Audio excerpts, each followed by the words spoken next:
আমরা এখন হচ্ছে সিমপ্লেক্স মেশিনের সবচেয়ে গুরুত্বপূর্ণ পার্ট সেটা হচ্ছে ড্রাফটিং অ্যারেঞ্জমেন্টটা একটু দেখব। সো ড্রাফটিং অ্যারেঞ্জমেন্টে আমরা যদি একটু লক্ষ্য করি, এই সিমপ্লেক্স মেশিনের ড্রাফটিং অ্যারেঞ্জমেন্টটা হচ্ছে 4/4 ড্রাফটিং অ্যারেঞ্জমেন্ট, অর্থাৎ এক্ষেত্রে 4টা রোলার ব্যবহার করা হয়েছে। সো আমরা যদি একটু লক্ষ্য করি, এই রোলারগুলোকে বলা হচ্ছে ফ্লুটেড রোলার। নিচের যে বটম রোলারগুলো আছে এই রোলারগুলোকে হচ্ছে ফ্লুটেড রোলার, এবং উপরের যে রাবার কোটেড রোলারগুলো আছে এগুলোকে বলা হচ্ছে টপ কোট রোলার, যেগুলো হচ্ছে রাবার কোটেড। আর নিচে আছে হচ্ছে 4টা হচ্ছে স্টিল রোলার, যেগুলোকে ফ্লুটেড রোলার বলা হচ্ছে। সো আমরা যদি একটু লক্ষ্য করি, এই 4/4 ড্রাফটিং অ্যারেঞ্জমেন্টে সাধারণত হচ্ছে 3টা জোনে ভাগ করা থাকে। এই এই দুইটাকে মিলিয়ে বলা হচ্ছে ব্যাক জোন, এই দুটাকে মিলিয়ে বলা হচ্ছে মিডল জোন, এবং এই দুটাকে মিলিয়ে হচ্ছে ফ্রন্ট জোন। এবং এই রোলারটার নাম বলা হচ্ছে ব্যাক রোলার, এই রোলারটার নাম হচ্ছে ফার্স্ট মিডল রোলার, এবং এই রোলারটার নাম হচ্ছে সেকেন্ড মিডল রোলার, এবং এই রোলারটার নাম হচ্ছে front roller. So front roller আমরা যদি একটু লক্ষ্য করি, এই তারপরে আছে কি প্রেসার, এই রোলারগুলোটা আছে, অর্থাৎ ওই পাশ থেকে যখন স্লাইবারগুলো আসে, স্লাইবারগুলো হচ্ছে এই ফ্লুটেড রোলারগুলোর উপর দিয়ে আসে। আর এই রোলারগুলো হচ্ছে কয়েক ধরনের হতে পারে। ফ্লুটেড রোলারগুলো এক্সিয়াল, স্পাইরাল অথবা হচ্ছে নাল। সো এই ক্ষেত্রে এই জিনিসগুলোকে দেখা হচ্ছে স্পাইরাল, অর্থাৎ এই কিছুটা হচ্ছে বাঁকানো দেখা যাচ্ছে, স্পাইরাল দেখা যাচ্ছে। আর এই রোলারগুলোর অ্যারেঞ্জমেন্টে আবার হচ্ছে কিছু এক্সট্রা রড দেখা যাচ্ছে। এই যদি একটু লক্ষ্য করি, এই রডগুলোকে বলা হচ্ছে এই রডটাকে হচ্ছে এটা হচ্ছে একটা ট্রাভার্সিং রড। এই ট্রাভার্সিং রডের মানে আর এই কালো জিনিসটাকে বলা হচ্ছে ট্রাম্পেট, আর এই রডটাকে বলা হচ্ছে ট্রাভার্সিং রড। তো ট্রাম্পেটের মধ্যে দিয়ে মূলত হচ্ছে স্লাইবার এই ফ্লুটেড রোলারগুলোর উপর দিয়ে আসে আর কি।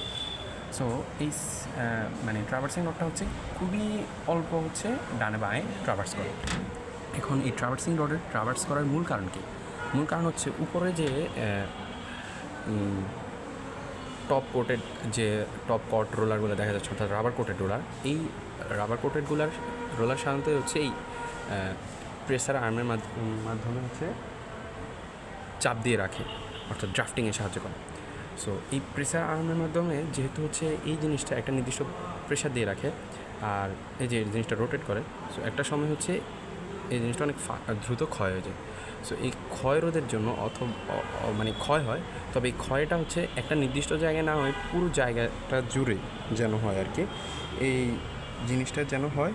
সো এই কারণেই মূলত হচ্ছে এই ট্রাভার্স করার। আর এই জিনিসটাকে বলা হচ্ছে ইভেনলি ওয়ার আউট, অর্থাৎ এই পুরো জিনিসটা যেন পুরোটা যেন একসাথে ক্ষয় হয়, মানে একটা নির্দিষ্ট জায়গায় যেন ক্ষয় না হয়। সো এই কারণে এই জিনিসটাকে বলা হচ্ছে ইভেনলি ওয়ার আউট। আর এই জিনিসটা মূলত করে হচ্ছে এই ট্রাভার্সিং রডের মাধ্যমে। আর একটা নির্দিষ্ট জায়গায় ক্ষয় হলে কী হয়, নির্দিষ্ট জায়গায় ক্ষয় হলে দেখা যাইতেছে যে স্লাইবের মধ্যে আনইভেননেস সৃষ্টি হয়, এবং যেটা পরবর্তীতে রবিং বা ইয়ার্নের ক্ষেত্রে হচ্ছে একটা প্রভাব ফেলে। সো এই ক্ষেত্রে আরেকটা হচ্ছে ট্রাভার্সিং রড আছে। সো এখানে হচ্ছে আরেকটা ট্রাভার্সিং রড দেখা যাচ্ছে, ঠিক আছে। সো ট্রাভার্সিং রড আর এই যে এইখানে যদি আমরা আরেকটু লক্ষ্য করি, এই জিনিসটাকে বলা হচ্ছে টপ শর্ট অ্যাপ্রন। হ্যাঁ, মানে হচ্ছে এই জিনিসটা এই রোলারটাকে হচ্ছে মানে হচ্ছে ঘোরাতে হচ্ছে সাহায্য করে আর কি, অর্থাৎ স্লাইবারগুলো যখন হচ্ছে ডেলিভারি হয়, সো এই জিনিসটা হচ্ছে ঘুরিয়ে সামনের দিকে আনতে সাহায্য করে। সো আর এই ড্রাফটিং অ্যারেঞ্জমেন্টে যদি আমরা একটু লক্ষ্য করি, ড্রাফটিং অ্যারেঞ্জমেন্টের লক্ষ্য করি, স্লাইবারগুলো যখন ইনপুট হয়, স্লাইবারগুলো ইনপুট হওয়ার কারণে এই জোনগুলোর মধ্যে, অর্থাৎ প্রথমত হচ্ছে স্লাইবার একটু মোটা থাকে, ঠিক আছে, কিন্তু দেখা যাচ্ছে যে ড্রাফটিং করার পর, অর্থাৎ টেনে লম্বা করার পর আমরা অর্থাৎ লিনিয়ার লেন্থটা বাড়াইতেছি, ওয়েট ঠিক রেখে আমরা লেন্থটা বাড়ানোর কারণে ফাইবারটা পাতলা হয়ে যেতেছে। তো পাতলা হয়ে যাওয়ার কারণে মানে এই প্রথম জোন বা দ্বিতীয় জোনের পর যখন তৃতীয় জোনে আসে, তখন এই হচ্ছে সেকেন্ড মিডল রোলার থেকে ফ্রন্ট রোলার আসতে হচ্ছে একটা বিশাল গ্যাপের সৃষ্টি হয়। সো গ্যাপের সৃষ্টি হওয়ার কারণে ফাইবারটা নিচের দিকে ঝুলে যায়। তো এই ঝুলে যাওয়া রোধ করার জন্য, মানে ঝুলে গিয়ে মানে এই জিনিসটার সাথে মানে পেঁচিয়ে যায়। সো এই জিনিসটা রোধ করার জন্য মূলত এখানে একটা বার ব্যবহার করা হয়। এই বারটা ব্যবহার করা হয় এবং এই জিনিসটাকে বলা হচ্ছে বটম লং অ্যাপ্রন। এই বটম লং অ্যাপ্রনটা হচ্ছে এই যেহেতু হচ্ছে এই সেকেন্ড মিটার রোলারগুলো ঘুরে, এবং আরেকটা জিনিস হচ্ছে এই ফ্লুটেড রোলারগুলো অর্থাৎ বটম রোলারগুলা সবগুলো হচ্ছে পজিটিভলি ড্রিভেন, এবং এই উপরের যে টপ রোলারগুলো আছে এগুলো হচ্ছে নেগেটিভলি ড্রিভেন, অর্থাৎ এগুলোকে হচ্ছে মোটর বা মেশিন সরাসরি ঘুরে, আর এগুলো সারফেসের ফ্রিকশনের কারণে ঘুরে। আর হচ্ছে এইখানে আবার আসি। সো এই যে স্লাইবারগুলো অর্থাৎ এই জোনে যেন নিচের দিকে পড়ে না যায়, সো এক্সট্রা সাপোর্টার হিসেবে এই বারটা ব্যবহার করা, এবং এই জিনিসটাকে বলা হচ্ছে বটম লং অ্যাপ্রন।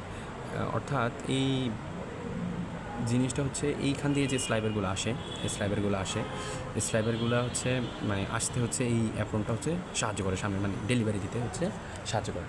সো আর এবার উপরের যে আমরা একটু লক্ষ্য করি উপরে, সো এই জিনিসটাকে বলা হচ্ছে প্রেসার আর্ম। প্রেসার আর্মের কাজ কি? চাপ দেওয়া, অর্থাৎ ড্রাফটিংয়ে সাহায্য করা। তো প্রেসার আর্মে কয়েক ধরনের হতে পারে। সো আমাদের কনভেনশনাল যেটাতে আছে অর্থাৎ সিমপ্লেক্স মেশিনে, সিমপ্লেক্স মেশিনে হচ্ছে যে প্রেসার আর্মটা আছে সেটা হচ্ছে ডেড ওয়েট। আর আমাদের এই হচ্ছে মডার্ন যে সিমপ্লেক্স মেশিনটা আছে এইটার হচ্ছে প্রেসার আর্মটা হচ্ছে spring loaded pressure arm. So এইখানে আরও কিছু জিনিস আছে। এই জিনিসটাকে বলা হচ্ছে ক্র্যাডেল। নিচে বটম স্পেচারে থাকে হ্যাঁ ক্র্যাডেল। এই ক্র্যাডেল হচ্ছে আছে, আর এইখানে থাকে হচ্ছে স্পেসার জিনিসটা কি যদি একটু দেখানো যায়, হ্যাঁ এই জিনিসটাকে বলা হচ্ছে স্পেসারের কাজ কি? স্পেসারের কাজ কিন্তু খুবই গুরুত্বপূর্ণ। অর্থাৎ যখন এই আর্মটা হচ্ছে নিচে থাকে আর কি, যদি আচ্ছা এটা নামা যেতেছেন যে আচ্ছা এই স্পেসারটা সাধারণত হচ্ছে এই জায়গায় হচ্ছে লাগানো থাকে, এইখানে এইভাবে লাগানো থাকে। স্পেসারগুলো লাগানো থাকলে কি হয়, যখন হচ্ছে এই মানে ফ্লুটেড রোলারগুলোর উপর দিয়ে যখন স্লাইবার সামনের দিকে আসে আর প্রেসার আর্ম হচ্ছে প্রেস করে রাখে, তখন আমরা যদি বেশি চিকন চাই অর্থাৎ ড্রাফটিং বেশি চাই, তাহলে হচ্ছে এই স্পেসারটাকে আমরা হচ্ছে যত হচ্ছে বেশি চিকন চাবো তত ছোটো করে দেবো, ঠিক আছে? অর্থাৎ এটার দৈর্ঘ্য তত কমে যাবে।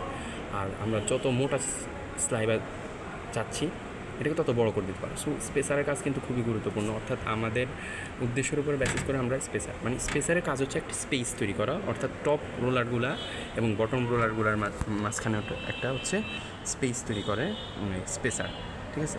স্পেসার তৈরি করে। আর এই জিনিসটাকে বলা হচ্ছে মূলত নোজ বার বলা হচ্ছে, যা বটম যা টপ বটম জোনের মধ্যে স্পেস রাখে এবং গ্যাপ থাকে, বিভিন্ন দৈর্ঘ্য হয়।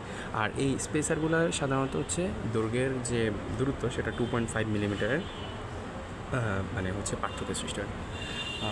এইটা হচ্ছে মূলত আমাদের 4/4 যে ড্রাফটিং অ্যারেঞ্জমেন্টের সিস্টেম। যদি আমি ওভারঅল বলি, যেখানে একটা স্প্রিং হচ্ছে প্রেসার আছে যেটা হচ্ছে স্প্রিং লোডেড, তারপর হচ্ছে আমাদের টপ কট রোলগুলো আছে ওগুলো রাবার কোটেড, তারপরে এখানে ট্রাভার্সিং মোশন আছে যেগুলো হচ্ছে এইগুলোকে মানে যেন সাইমultaneously ক্ষয় হয়, একটা নির্দিষ্ট জায়গায় যেন হচ্ছে ক্ষয় না হয়। তারপরে এই জিনিসগুলোকে বলা হচ্ছে স্পেসার। এটা হচ্ছে বটম লং অ্যাপ্রন, ঠিক আছে? তারপর হচ্ছে এগুলো হচ্ছে ফ্লুটেড রোলার, এটা হচ্ছে ব্যাক রোলার, এটা হচ্ছে সেকেন্ড মিডল রোলার, এটা ফার্স্ট মিডল রোলার, আর এটা হচ্ছে ফ্রন্ট রোলার। এগুলো হচ্ছে পজিটিভলি ড্রিভেন, এগুলো হচ্ছে নেগেটিভলি ড্রিভেন। হ্যাঁ এই হচ্ছে কথা। আর হচ্ছে প্রত্যেকটা ট্রাম্পেট, এই যে পিছনে যে ট্রাম্পেটগুলোর মধ্যে দিয়ে মূলত হচ্ছে ওই ড্রিলিং সেকশন থেকে যে স্লাইবারগুলো আসে, প্রত্যেকটা ট্রাম্পেট দিয়ে হচ্ছে একটা নির্দিষ্টভাবে হচ্ছে এই স্লাইবারগুলো হচ্ছে ভিতরে ইনপুট হয়। আর